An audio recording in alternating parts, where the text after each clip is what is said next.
Hi, my name is Packy, creator of Pack Rat's Shack. I upcycle furniture, build out of pallet wood, finish interior spaces, and have a vendor booth for my creations. Welcome to my world. In this video, I'm showing you an overview on how I installed the back deck railing system.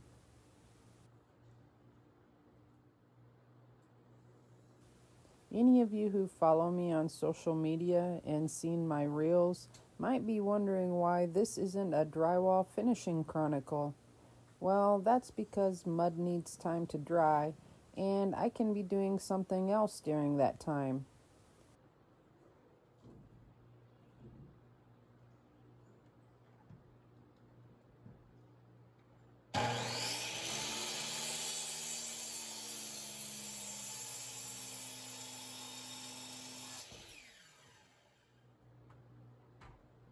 And also, just to add another little nick into the scheduling of plans around here, homeowners insurance is requesting pictures of the front and back railings in order to avoid cancellation of the policy, which has become a huge ordeal in itself, and many repeated conversations wasting my working time. It just seems like the left hand doesn't know what the right hand is doing at that insurance agency. But underwriting has sent a notice of cancellation because they haven't received the requested pictures yet, effective August 21st, and I received it before the end of July. I mean, they're already set to cancel us before the deadline even gets here. I don't know how that's all gonna work out. But anyway, I had already started on the back railings in order to try to meet the deadline, so I'll just keep moving forward with it and hope they get things straightened out on their end, or else I guess we'll be moving to a different insurance company.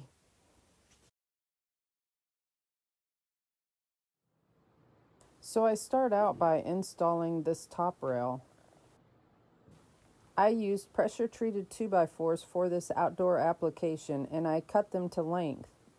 Each section is a different measurement, so I just moved along section by section until all the top rails are in.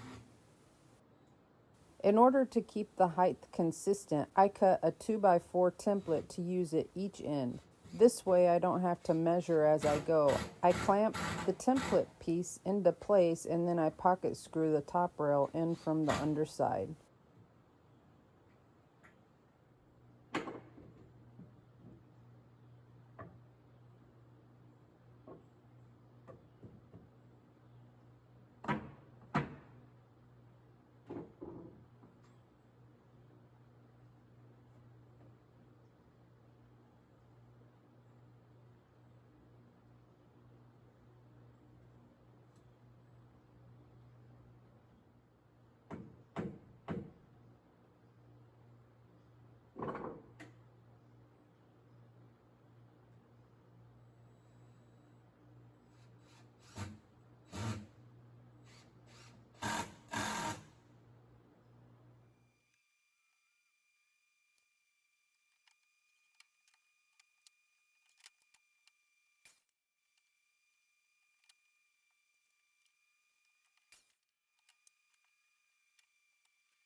In order to finish this phase of the project, I need to go buy me another 6x6 post to be installed at the inside corners next to the house. The guy at the lumber yard just looked and laughed and said, "Where are you gonna put it?" Needless to say, Don might not have been happy, but the 6x6 post did fit in, and we made it home.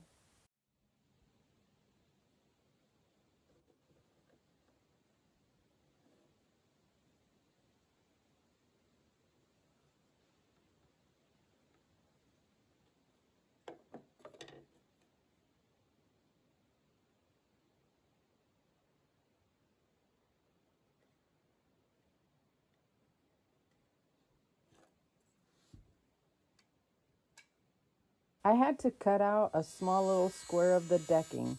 This will allow the posts to run long below the decking floor and be lag screwed into the joist beneath. This will add strength and stability to that corner post.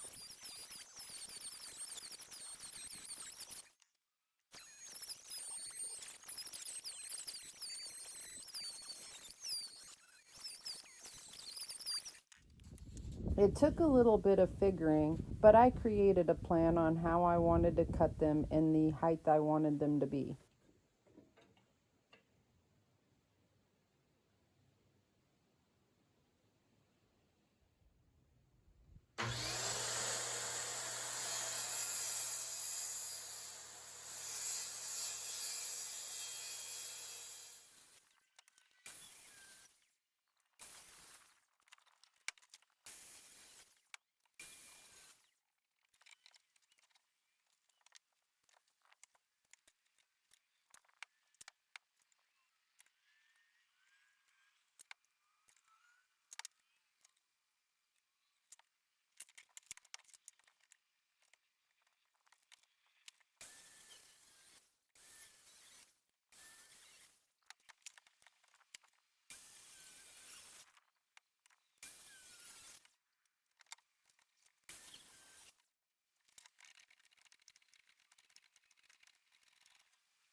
I used Lexel for waterproofing at the seams.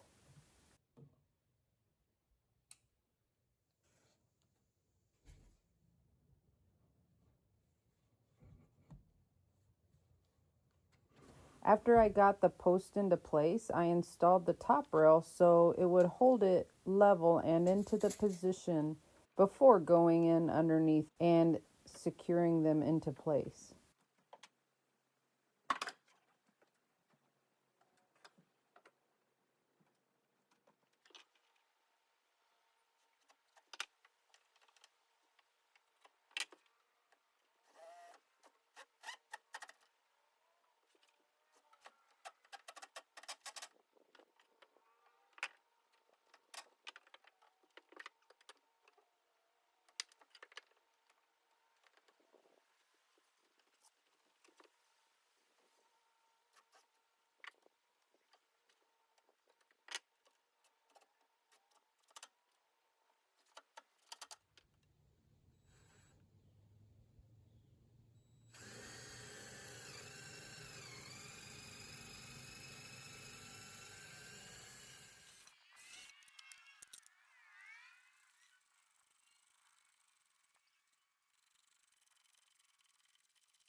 Then I double checked for levelness, which admittedly isn't perfection, but it's really, really close. So I'm happy with myself.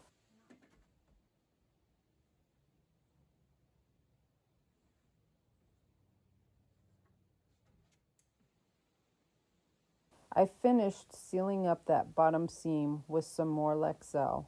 This will keep moisture from seeping in underneath the post. And now all the top rails are in.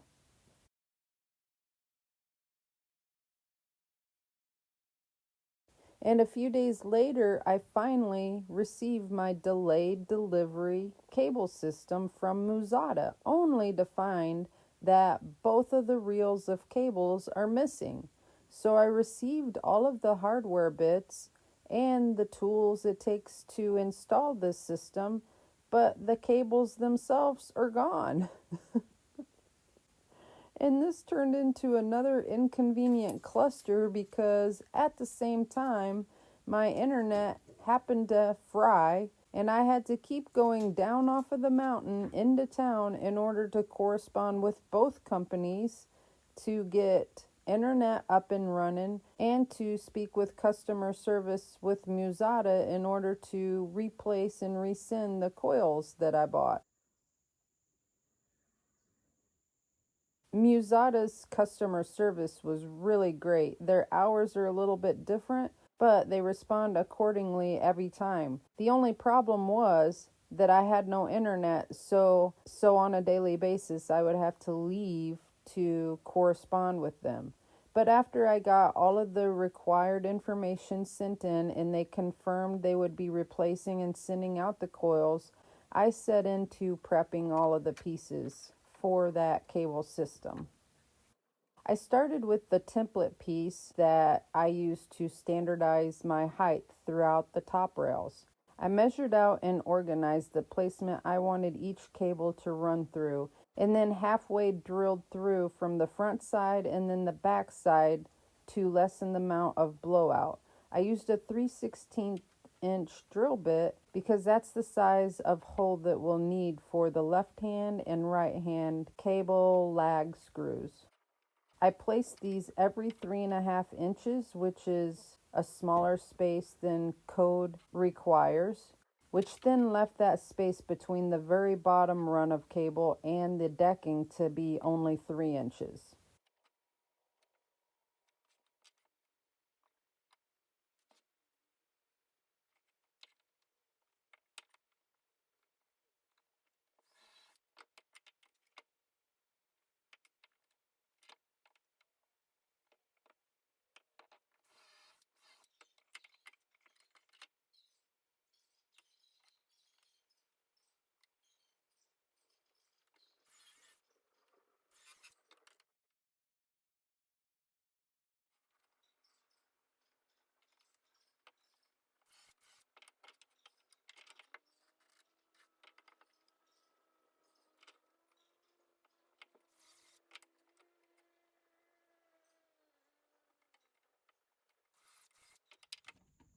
I then used my template in order to prep each post.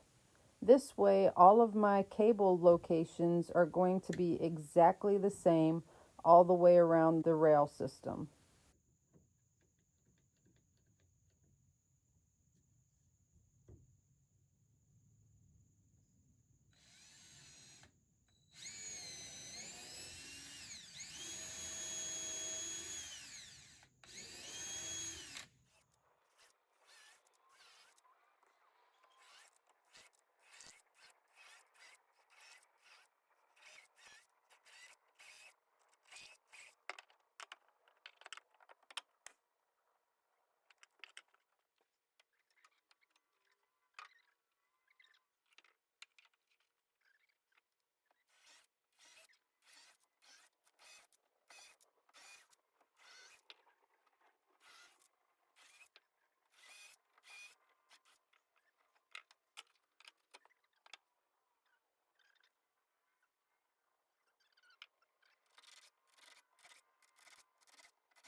Then I proceeded with cutting all of my middle support pieces and again used the template piece to transcribe the proper cable locations.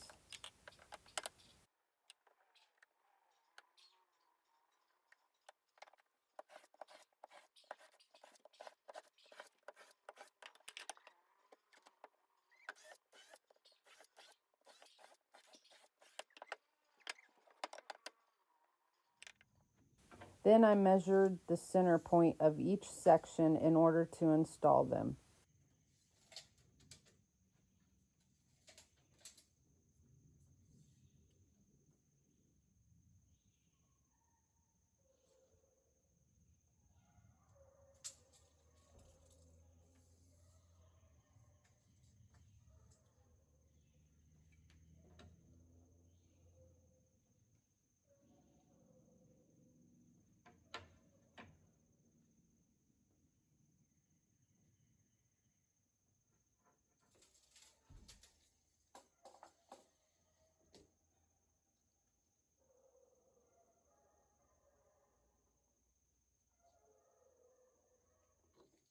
Here I thought I was making a proper adjustment by setting the pocket holes back a little bit.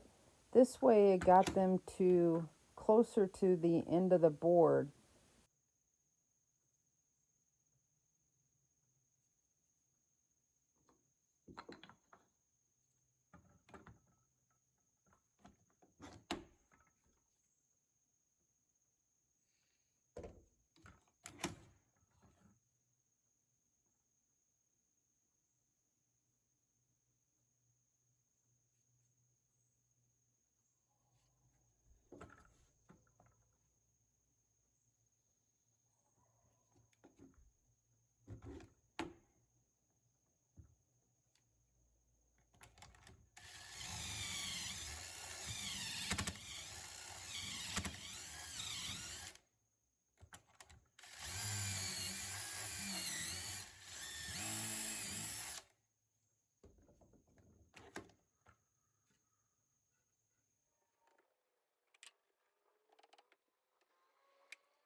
So my first post where I shortened the length between the end and the entry point of my pocket screw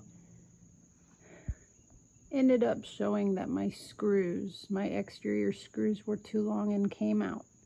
So I switched back to the original height of the pocket screw in the Craig's jig, and of course perfection. So I should have just left well enough alone, but you live and you learn.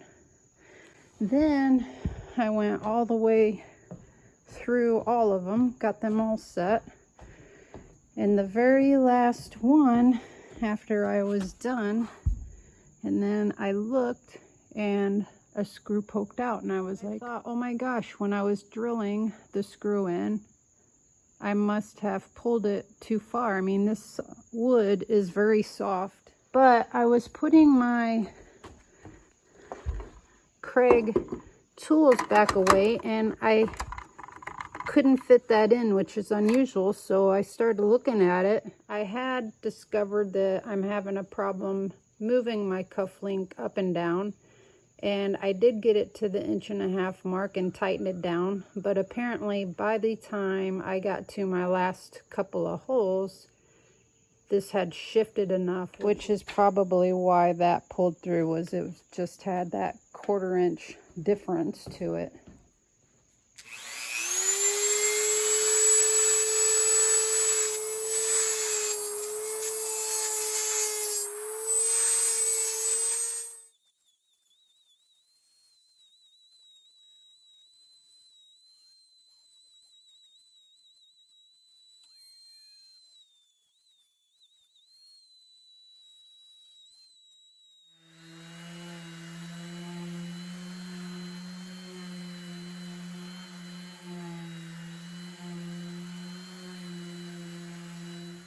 So that's that. Pretty much done with the cable railing prep work, and we're just waiting for the cable rails to get to me. I've heard from the company they have already shipped them out, so should be here within the next day or so. Eventually, after this treated wood dries out enough and it's time to cure it, I'll probably go through and do a quick sanding just to knock off any splinters and round over the corner edges a little bit, but I'm not going to take the time to do that right now.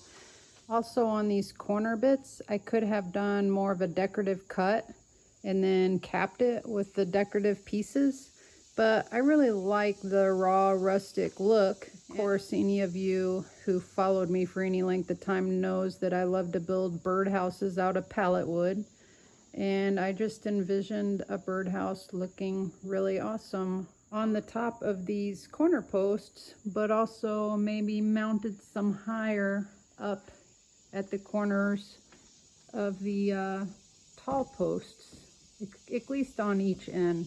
They don't need to be all the way across. After I receive the cables and see how they fit in and work with the hardware, I decided that I'm going to run my cable the whole length of the deck instead of just the length of each small section. Therefore, I go through and I finish drilling out all the intermediate posts so that the cables can then just push through, and the lag screws will only be on the very ends. Until I saw how all of this was going to work out, I didn't make my decision yet. I thought I might have the left and right hand screws at each of the bigger posts, and the center supports being the only pass-through location. So that's why I held off on drilling out everything in the bigger size until I saw and made my decision on how it was all going to work. But this all worked out really well because my 3/16 bit basically served as a pilot hole, and now I have a straight line that I can follow and get all of these intermediate posts drilled out really quickly.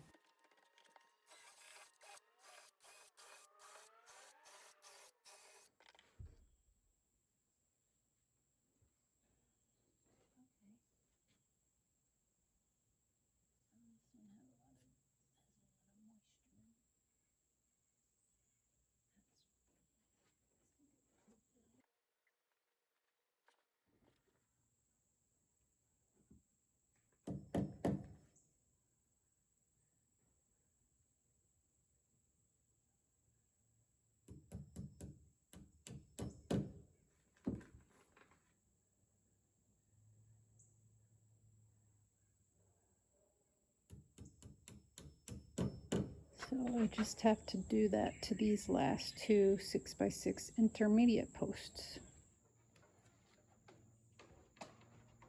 I then proceed with installing this system by running out the cables the length of the deck between the two corner posts.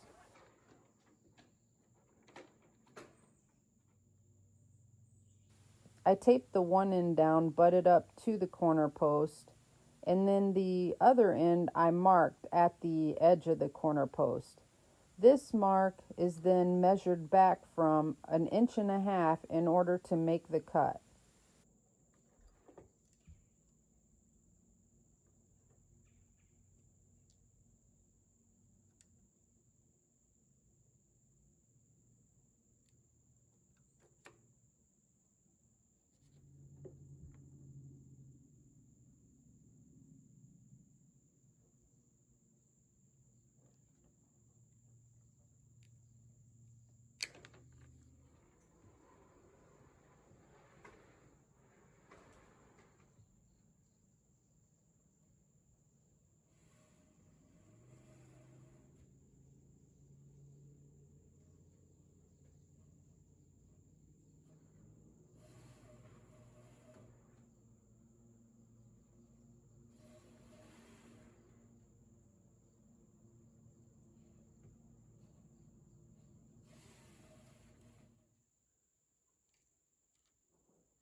The hydraulic crimping tool took a little bit of time getting used to, but by about the third crimping, I think I pretty much had the hang of the crimping tool.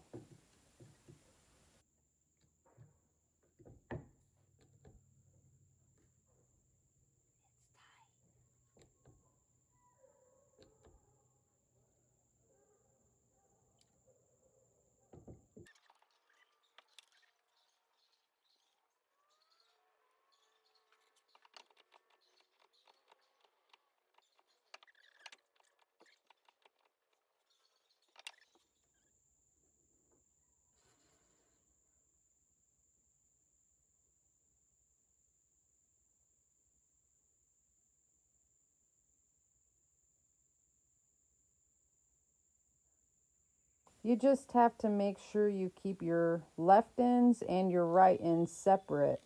And when you're tightening up the cables, you have to make sure that you're doing the same amount of rotations on each end. Essentially, when you tighten one end, you're putting a crimp in the cable, and when you go to the other end, you're straightening it back out. So this is why you need to keep both ends even with the amount of rotations you're tightening the cable.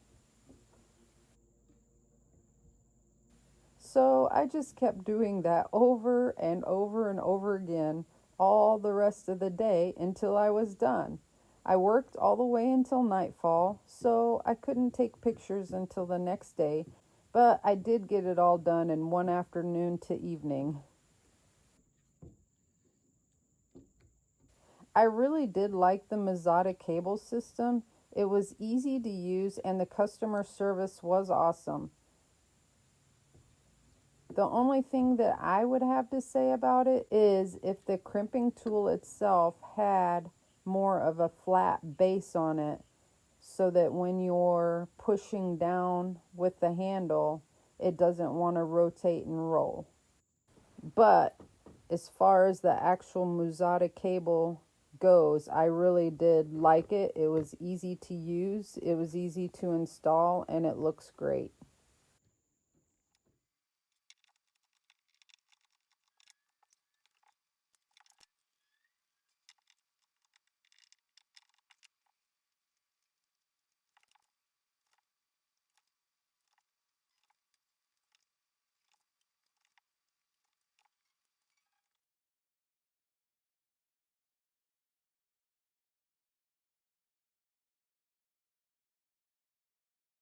Well, that does it for this project. I hope you enjoyed something in this video, and as always, until next time, stay safe out there.